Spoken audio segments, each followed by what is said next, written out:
नमस्कार साथियों। आज हम लोग फेरो सीमेंट स्ट्रक्चर के बारे में जानकारी लेने वाले हैं और उम्मीद है कि आपको जो है किस तरीके से फेरो सीमेंट स्ट्रक्चर बनता है और ये कम खर्चे में ज़्यादा प्रभावशाली कैसे हो सकता है।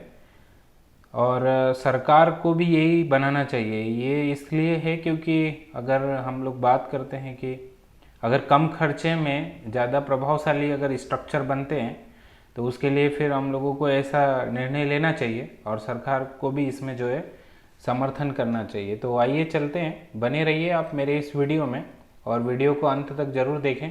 बहुत सारी चीज़ें आपको क्लियर होगी कि किस तरीके से फेरो सीमेंट को हम लोग बनाते हैं और क्यों ऐसा है कि इसमें कम खर्चा लगता है।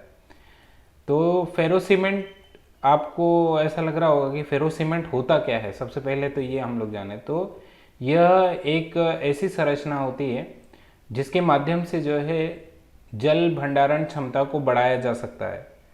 अभी आपने देखा होगा कि बहुत सारे ऐसे संरचनाएं होती है जिसको हम लोग चेक डैम या स्टॉप डैम या अर्दन चेक डैम बोलते हैं।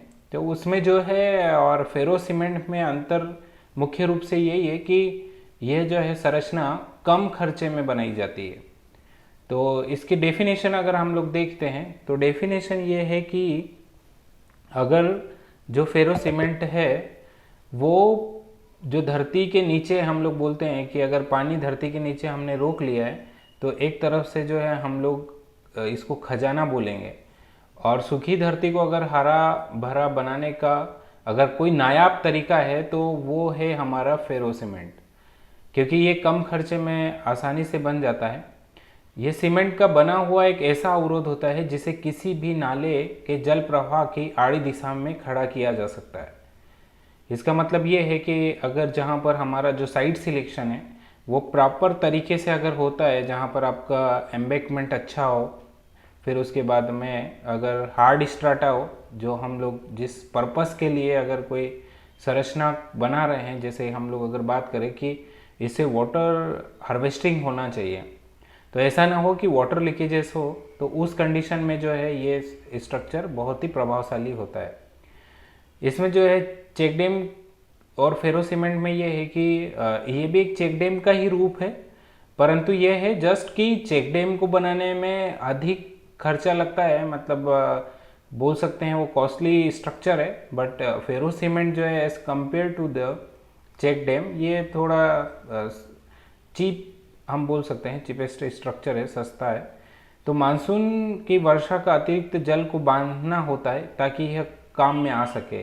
यह पानी बरसात के दौरान और उसके बाद भी इस्तेमाल हो सकता है और इसमें भूजल का स्तर बढ़ता है। यह जल स्रोत मछली पालन के लिए भी अत्यंत आवश्यक होते हैं। तो बेसिकली फेरो सीमेंट ये है कि आपने देखा होगा कि जब बारिश के समय बहुत मात्रा में जो है ज़्यादा मात्रा में पानी गिरता है तो उस समय हमको ऐसा लगता है कि ज़्यादा बारिश हो रही है या ज़्यादा पानी गिर रहा है, परंतु हम जब उसको फाइनली देखते हैं तो सूखे के समय में जो है वो पानी जो है नहीं रहता है। तो इसलिए हमें इस तरीके के स्ट्रक्चर बनाने चाहिए जो कि पानी को पर्याप्त समय तक रोक सके और हमें जो है गर्मी में जो है पानी की व्यवस्था करा सके। तो फेरो सीमेंट अच्छा स्ट्रक्चर है, इसको लेकर और भी हम आगे जानकारी लेने वाले हैं। तो दूसरा ये है कि इसमें क्या क्या सामग्री लगती है फेरो सीमेंट बनाने में। तो पहला तो सीमेंट चाहिए हमको। सीमेंट जो है हम लोग बेसिकली OPC 53 ग्रेड का लेते हैं। दूसरा जो है हमें चाहिए सैंड चाहिए, बालू रेत चाहिए। तीसरा हमको चाहिए इसमें एडमिक्सचर। बहुत सारे एडमिक्सचर की कंपनियाँ अलग अलग होती है, डॉक्टर फिक्सिट जैसे कंपनी इसके भी एडमिक्सचर होते हैं। और इसके बाद में आपको चाहिए चिकन मेस। चिकन मेस मतलब एक जाली है जो 22 गेज की होती है और ये जाली जो है हम इसको मुर्गा जाली भी बोलते हैं। इसके बाद में हमको वेल्ड मेस चाहिए। वेल्ड मेस जो है आपका स्पेसिंग अगर वेल्ड मेस की देखें तो ये 1 बाई 1 इंच की स्पेसिंग का रहता है। इसके बाद में हमको स्टील सरिया चाहिए। स्टील हमें कितना चाहिए, तो हम अगर देखें तो स्टील हमें 8 mm या 10 mm का चाहिए। 8 mm का वहाँ के लिए जिसको हम लोग हॉरिजॉन्टल बार में 8 mm का यूज़ करते हैं, और 10 mm का जो स्टील होता है उसको हम लोग वर्टिकल बार में यूज़ करते हैं, ताकि अच्छे से मजबूती रहे हमारे स्ट्रक्चर की। इसके अलावा जो है जैक में हैमर चाहिए, जैक हैमर जिसको हम ड्रिलिंग भी बोलते हैं, क्योंकि ये स्ट्रक्चर जो होता है साथियों कि हम लोग जहाँ पर मिट्टी है, मतलब फाउंडेशन का डेप्थ अगर ज़्यादा जाता है तो हम लोग फेरो सीमेंट स्ट्रक्चर प्रपोज नहीं करते हैं, परंतु जैसे मान लीजिए आपका हार्ड स्ट्राटा है वहाँ का, तो हार्ड स्ट्राटा के लिए हम लोग फेरो सीमेंट जैसा स्ट्रक्चर प्रपोज करते हैं। तो जब लेआउटिंग करते हैं तो उस समय जो है हमें ड्रिल करना होता है, और ड्रिल करने के लिए जो है जैक हैमर या ड्रिलिंग मशीन की ज़रूरत पड़ती है। और लास्ट में हम लोगों को लगेगा कंक्रीट मिक्सचर। तो ये जो है हमारी आवश्यक सामग्री है।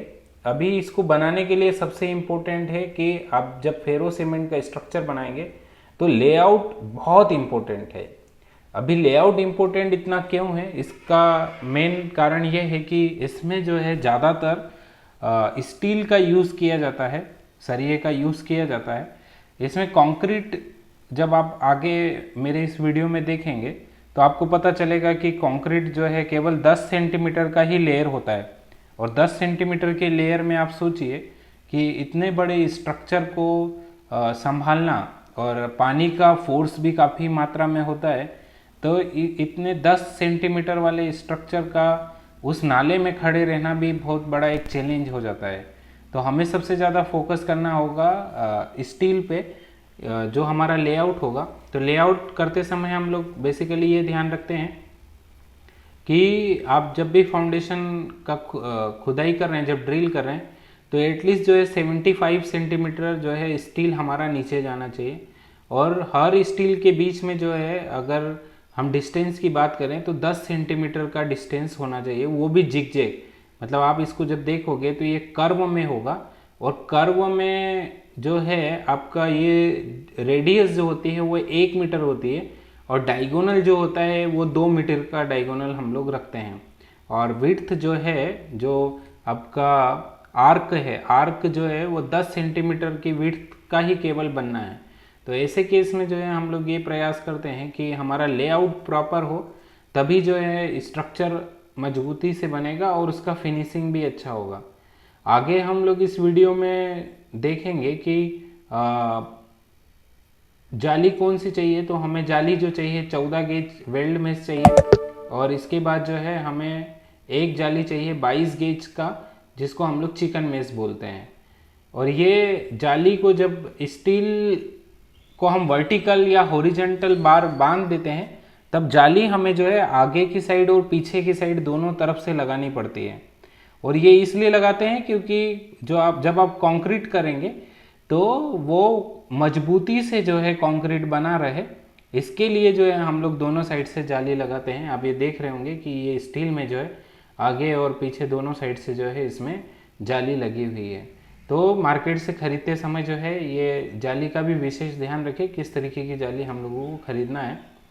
इसके बाद में अगर देखें कि आर्क का विड्थ कितना होगा हेड वॉल में, तो 10 सेंटीमीटर हम लोग रखते हैं कंक्रीट का वॉल, और 2 मीटर का डायगोनल रखते हैं, और 1 मीटर का जो है रेडियस ऑफ कर्व, जिसको हम लोग ये कर्व बोलते हैं।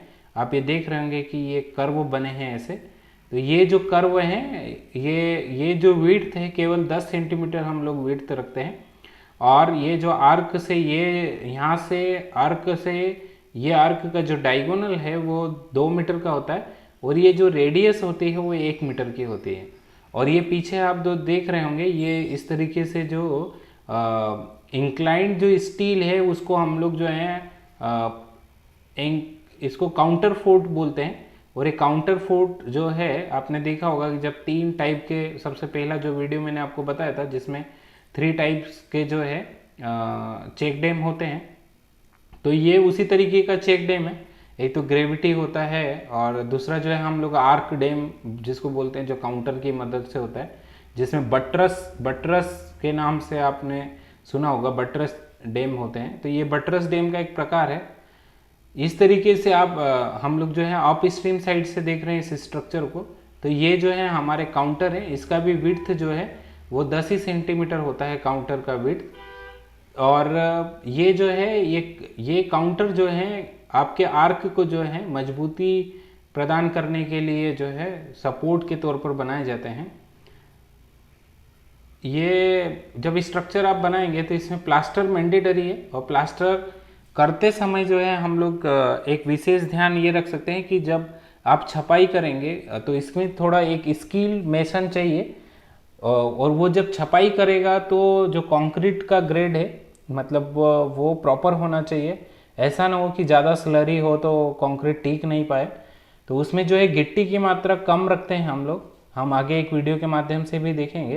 तो गिट्टी की मात्रा कम रखते हैं, और ये जो है छपाई करते हैं। छपाई करते समय जो है दोनों साइड हम लोग क्या करते हैं कि जो बोरी होती है ना, जिसको हम बारदान बोलते हैं या खाली थैला बोलते हैं, जो जूट का थैला होता है उसका हम लोग उपयोग करते हैं। तो ये दोस्तों इस तरीके से जो है आपको फाइनली दिखेगा। इसमें जो है हेड वॉल और साइड वॉल या एक्सटेंशन वॉल जो है वो मैंडेटरी होती है, और वो कितनी बनाई जाना चाहिए, तो जो एक्सटेंशन वॉल है वो खेत के लेवल के बराबर होना चाहिए। एक अगर हम देखें कि इसमें जो है अगर एप्रोन जो है इस साइड एप्रोन रहेगा, क्योंकि पानी जो है इधर से गिरेगा। और ये जो आप देख रहे होंगे जहाँ पर लेज़र दिख रहा है, ये क्या होता है कि जो साफ का फन होता है उस तरीके से हम लोग बनाते हैं, क्योंकि ये जब पानी गिरता है डाउन स्ट्रीम साइड में तो हमारे स्ट्रक्चर के ऊपर ना गिरे, थोड़ा दूर गिरे, तो इसलिए जो है ये स्ट्रक्चर को साफ के फन जैसा बनाया जाता है। तो ये आप इसका इम्पैक्ट देख रहे होंगे, ये बारिश का फोटो है, और ये स्ट्रक्चर जो है हमने अपनी आंखों के सामने बनते हुए देखा है। हमारे गाइडेंस में ये स्ट्रक्चर बना हुआ है, तो इसीलिए जो है बहुत प्यारा स्ट्रक्चर है और बहुत कम लागत का है as compared to the check dam. Check dam काफ़ी महंगा होता है। ये 13 मीटर का स्ट्रक्चर है, अगर यहाँ चेक डैम हम बनाते तो ऑलमोस्ट 5 लाख का स्ट्रक्चर बनता, पर ये जो है जो आर्क डैम है वो 2.5 लाख में कंप्लीट हो जाता है, और इम्पैक्ट भी जो है काफ़ी अच्छा होता है। तो ये structure cost going around 2.5 lakh, but we can see the impact, बहुत सारा इम्पैक्ट इसमें हम लोग देख सकते हैं। ये फाइनली जो है फेरो सीमेंट इस तरीके से बनना है, और सरकार को भी यही बनाना चाहिए। सरकार भी इसको जो है अमल करे, और अगर इस तरीके के स्ट्रक्चर बनाती है तो बहुत सारा जो है हमारा इकोनॉमिकली जो हम बात करते हैं तो उसमें पैसे की बचत भी होगी और इम्पैक्ट भी अच्छा होगा। आइए हम एक वीडियो के माध्यम से थोड़ा सा जानकारी लेते हैं। तो ये जो है वीडियो है, एक रिलायंस फाउंडेशन का एक वीडियो है, आप इसको देखिए। पानी जितना जीवन के लिए महत्वपूर्ण है, कृषि कार्य के लिए भी उतना ही आवश्यक। कई गांवों में पर्याप्त बारिश होने पर भी लोगों को पानी की समस्या। ये बारिश के समय जब बारिश तो होती है, बट फिर बाद में जो है हम लोगों को पीने का पानी भी जो है दूर से लाना पड़ता है, और पानी रोका जा सकता है, पर उसे बनाना काफी कठिन है। पानी नहीं है, पानी 4 घंटे में पानी लेके यहाँ पर से आते हैं, 2 घाटे चढ़ के लाते हैं, लाते लाते वहीं थक जाते हैं। पानी को व्यवस्था हो जाएगा तो हो सकता है कि हम सींच कर सकते हैं, उससे लाभ ले सकते हैं। अब सोच सच्चाई में बदल सकती है, बस जरूरत है एकजुट होने की और कुछ नया सोचने की। वैसे ही जैसे मध्य प्रदेश बसोड़ा तहसील के गांव जुड़ा के लोगों ने सोचा और अपने इरादों को दिया फेरो सीमेंट बांध का मजबूत आधार। आइए समझते हैं जुड़ा गांव के लोगों ने फेरो सीमेंट बांध का निर्माण कैसे किया। गांव के लोगों ने cement, sand, admixture, chicken mesh, weld mesh, steel rod, jack hammer और कंक्रीट मिक्सर जैसी आसानी से मिलने वाली चीजों को इकट्ठा किया। फिर उन्होंने सबसे पहले 6.5 फीट चौड़ा लेआउट तैयार किया, जिसकी पथरीली सतह से पत्थर छीनी से निकाल दिए गए। फिर उस सतह पर 6.5 फीट डायमीटर के अर्ध गोलाकार की मार्किंग की गई। सतह पर बनाई गई गोलाकार की मार्किंग पर 2 फीट गहरे गड्ढे ड्रिल किए गए और उन्हें अच्छी तरह से साफ किया गया। 10 मिलीमीटर के सरिये को 10 इंच की दूरी पर रखकर 10 फीट ऊंचे और 6.5 फीट अर्ध गोलाकार ढांचा तैयार किया गया। ढांचे को मजबूत बनाने के लिए 4 आड़े और 2 खड़े स्टिफनेस का इस्तेमाल किया गया। 6.5 फीट चौड़ी सतह पर स्टील सरियों को 1 फीट की दूरी पर रखकर एक मैट तैयार किया गया। 10 मिलीमीटर की 4 फीट लंबी अतिरिक्त स्टील रॉड को लेकर ड्रिल किए हुए होल में डालकर ढांचे से बांध लिया गया। स्केलेटन को मजबूती देने के लिए पानी की प्रवाह के साइड में 10 इंच की दूरी पर ड्रिल किए हुए होल्स में